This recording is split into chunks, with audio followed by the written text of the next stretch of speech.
Nasa biyahe nga si Pangulong Ferdinand R. Marcos Jr. para dumalo sa ASEAN Summit. Naging pagkakataon po ito ng Pangulo para maibida ang Pilipinas sa iba't ibang lider ng mga bansa at makahikayat ng mga investor na mamumuhunan sa Pilipinas. Pero ano nga ba ang kahalagahan ng mga biyaheng ito ng Pangulo para sa bansa? Yan pong susuriin ni Professor Antonio Contreras sa Punto de Vista. Professor.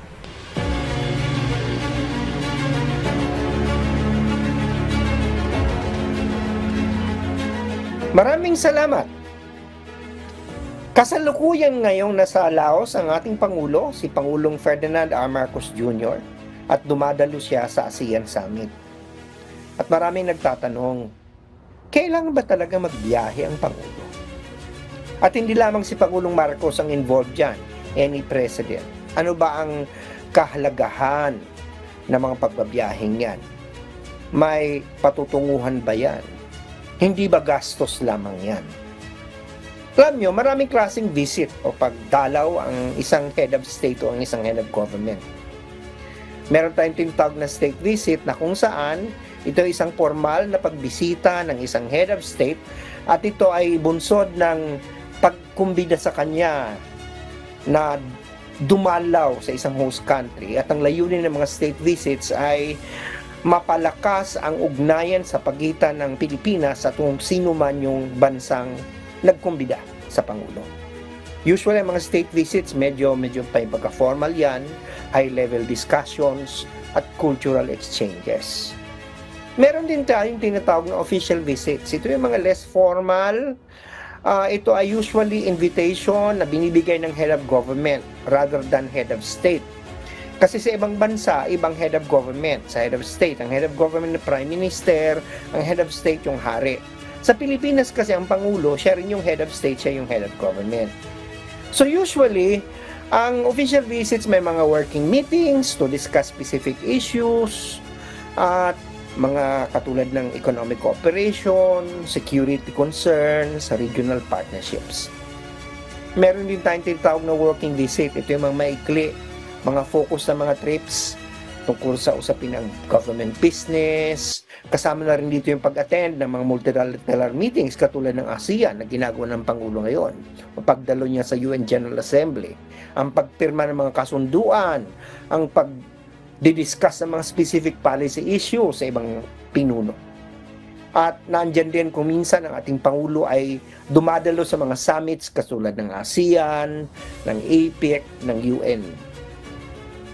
At maliban doon, ang Pangulo nagbabiyahe din sa loob ng bansa para dumalaw sa iba't ibang lugar, lalong-lalo na kung panahon ito ng katatapos lamang na sakuna. So na-enumerate ko po sa inyo ang iba't ibang klase ng pagbisita ng Pangulo sa ibang bansa at maging sa atin. Bahagi po ito ng trabaho ng Pangulo. At kung bibilangin natin ang dinadala nitong pakinabang sa atin, napakaraming mga investments ang dinadala. At hindi ko sinasabi kay Pangulong Marcos lang ito. Ang sino man na pinuno ang dumadalaw sa ibang bansa, ang layunin nito ay ipakilala ang ating bansa. At magkaroon tayo ng mga partnerships, magkaroon ng mga agreements. At ito ay nagdadala, nag-uwi ng mga goodwill mula sa ibang mga bansa, at kasama na rin dito yung investment sa ating development. Specific po dito yung nangyari sa China. Ang ginawa po ng Pangulo ay pinalawak niya ang alyansa natin. Hindi lamang ngayon sa Amerika o sa Estados Unidos, kundi pinalawak niya yan. Andiyan na ang Japan, andiyan na ang Australia, andiyan na ang South Korea. So, ito ay parang confidence building. Pinapalawak niya ang ating mga ang ating yung lambat ng ating pagkakaibigan, kumbaga. So merong katuturan ito. Hindi lamang ito gastos. Hindi lamang ito luho. Hindi na po pwede nating anong gagawin ng Pangulo? Nandito lang lagi sa Malacanang. Lagi lang nag-o-order. Iba na po ang panahon ngayon.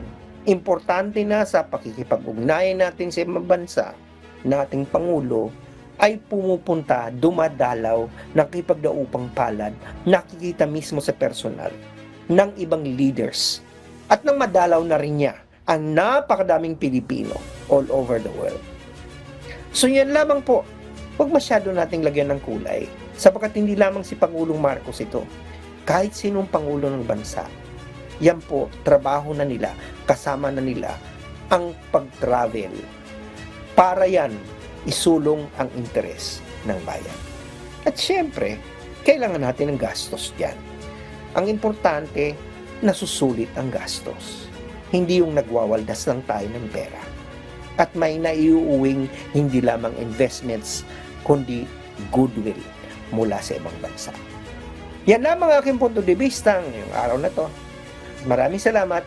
Balik sa inyo dyan sa studio. Maraming salamat, Professor Antonio Contreras.